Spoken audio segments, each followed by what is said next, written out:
বৈরী আবহাওয়ায় লঞ্চ চলাচল বন্ধ, সতর্কতার সঙ্গে চলছে ফেরি। বৈরী আবহাওয়ায় রাজবাড়ীর দৌলতদিয়া ও মানিকগঞ্জের পাটুরিয়া নৌপথে গতকাল শনিবার বেলা 11টা থেকে লঞ্চ চলাচল বন্ধ আছে। আর প্রায় 4.5 ঘন্টা বন্ধ থাকার পর গতকাল সকাল 8:30 থেকে সতর্কতার সঙ্গে চলাচল করছে ফেরি। আজ রোববার বেলা 11টার দিকে গিয়ে দেখা যায় রাজবাড়ীর ঢাকা খুলনা মহাসড়ক অনেকটাই ফাঁকা। মাঝে মধ্যে যাত্রীবাহী 2-1টি যানবাহন চলাচল করলেও যাত্রী তেমন নেই। লঞ্চ বন্ধ থাকায় দৌলতদিয়া ঘাটের পন্টুনে বসে চালক, সারিং ইনচার্জ ও কর্মচারীরা বসে অলস সময় পার করছেন।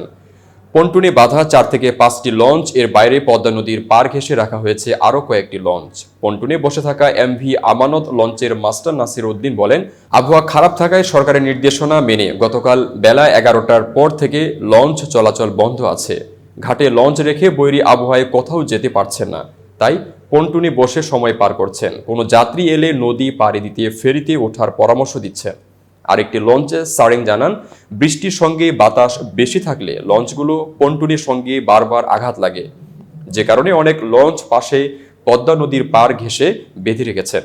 এমন পরিস্থিতিতে কোথাও যেতে পারছেন না, তাই পন্টুনে বসে সময় কাটাচ্ছেন। পরিস্থিতি ভালো হলে লঞ্চ চালু হবে। পন্টুনের দায়িত্বে থাকা বাংলাদেশ অভ্যন্তরীণ নৌ পরিবহন কর্তৃপক্ষের সারেং হেকমত আলী বলেন, গত শুক্রবার রাত থেকে দৌলতদিয়া পাটুরিয়া নৌপথে লঞ্চ চলাচল বন্ধ ছিল। পরদিন শনিবার সকাল 7:30টার দিকে লঞ্চ চালু হয়, কিন্তু বৈরী আবহাওয়ার কারণে সব কটি লঞ্চ চালু ছিল না।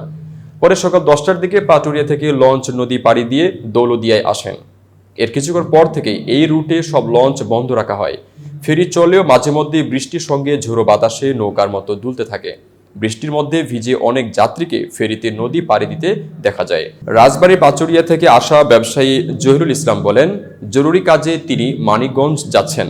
রাস্তায় গাড়ি কম থাকায় বেশি ভাড়া দিয়ে মাহেন্দ্রতে ঘাটে আসতে হয়েছে। মাহেন্দ্র চালক আনোয়ার হোসেন বলেন, সকাল 9টায় বাড়ি থেকে বের হওয়ার পর 2 ঘন্টায় মাত্র 50 টাকা রোজগার করেছেন। যাত্রী না পেয়ে বসে থাকতে হচ্ছে। বৃষ্টি ও বাতাসের মধ্যে সহজে কেউ বের হচ্ছে না। এভাবে চললে দিন শেষে মহাজনের ভাড়ায় কি দিবেন, আর নিজেরই থাকবে কি? বাংলাদেশ অভ্যন্তরীণ নৌ পরিবহন সংস্থা দৌলতদিয়া কার্যালয়ের সহকারী উপমহাব্যবস্থাপক সালাহ উদ্দিন বলেন, ঝড়ের কারণে গতকাল ভোর 4টার পর থেকে সকাল 8:30টা পর্যন্ত 4.5 ঘন্টা ফেরি চলাচল বন্ধ ছিল। এরপর থেকে সতর্কতার সঙ্গে ফেরি চলছে। দৌলতদিয়া প্রান্তে 3, 4 ও 7 নম্বর এই 3 ঘাট দিয়ে ফেরিতে যানবাহন পারাপার হচ্ছে। এতক্ষণ বার্তা বৈঠকের সাথে থাকার জন্য ধন্যবাদ। নতুন নতুন তথ্য ও সংবাদ পেতে বার্তা বৈঠকের ইউটিউব চ্যানেল ও ফেসবুক পেজের সাথেই থাকুন।